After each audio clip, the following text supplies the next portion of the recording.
So hello everyone. तो आज मैं ना वेरी इम्पोर्टेंट पैरामीटर्स के बारे में बताऊंगा और ये पैरामीटर इंडस्ट्रीज में बहुत ज़्यादा यूज होता है, चाहे वो कोई भी फील्ड क्यों ना हो, सिविल, मैकेनिकल, इलेक्ट्रिकल या बिजनेस, कहीं ना कहीं आपको इसका यूज देखने को मिल ही जाएगा। अगर ये पैरामीटर्स के बारे में आपको सच में जानना है तो वीडियो को लास्ट तक देखना पड़ेगा। सो गाइस, आपने कभी सोचा है कोई भी मेंटेनेंस डिपार्टमेंट की इफिशिएंसी को कैसे पता करते हैं? तो हमें अगर मेंटेनेंस टीम की परफॉर्मेंस पता करना है तो हमें कुछ पैरामीटर्स का यूज करना होगा। We are using some parameters. तो पहला पैरामीटर है हमारा MTBF। MTBF का फुल फॉर्म होता है mean time to between failure. इसको अगर हम डिटेल से जानेंगे तो इसका मतलब होता है कि कितने देर के बाद ब्रेकडाउन हो जाता है। इसका फार्मूला होता है running time upon number of failures. हम एक एग्जांपल से समझते हैं। हमारे पास कोई एक मशीन है जिसका टोटल रनिंग टाइम है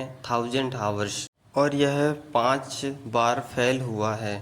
इसका आंसर आ जाएगा 200 आवर्स। सो गाइस, इसका मतलब है कि हर 200 घंटे में एक बार ब्रेकडाउन आ जाता है।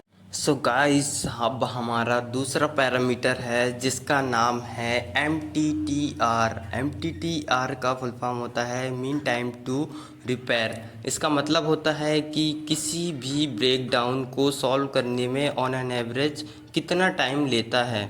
इसका फार्मूला होता है total breakdown time upon total breakdown incidence. For example, कोई मशीन है जिसका टोटल ब्रेकडाउन टाइम 36 आवर्स है और जो टोटल ब्रेकडाउन इंसिडेंस है वो 18 ऑकर्स है।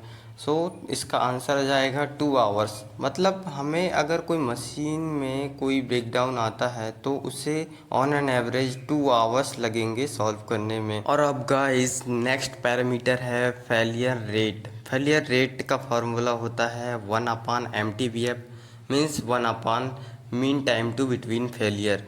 यह रिप्रेजेंट करता है the probability that the system will fail in a given unit of time. और अब नेक्स्ट पॉइंट है हमारा SOP। SOP का फुल फॉर्म होता है स्टैंडर्ड ऑपरेटिंग प्रोसीजर।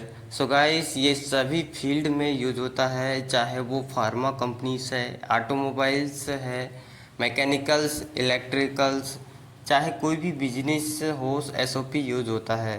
किसी भी टास्क को कैसे करना है, किसी भी मशीन को कैसे चलाना है, इसको कैसे ऑपरेट करना है, इसका एक प्रोसीजर होता है, इंस्ट्रक्शन होता है। उसी के हिसाब से, उसी के अकॉर्डिंग काम करना पड़ता है। अगर आप SOP के अकॉर्डिंग काम नहीं करते हैं और कोई फेलियर आ जाता है तो आपको रिस्पॉन्स करना पड़ेगा कि आपने SOP के हिसाब से काम क्यों नहीं किया। तो गाइस, काम करने का एक कोई स्टैंडर्ड प्रोसीजर होता है, उसके अकॉर्डिंग ही काम करना पड़ेगा और इससे सेफ्टी से भी काम हो जाता है और एरर भी का होने के चांसेस कम हो जाते हैं। So guys, last important point है हमारा NCR। NCR का फुल फॉर्म होता है नॉन कन्फर्मिंग रिपेयर और रिपोर्ट। सो गाइस, क्या आप जानते हैं कि NCR कॉन्ट्रैक्टर को कब इशू किया जाता है और इसका क्या पर्पस होता है?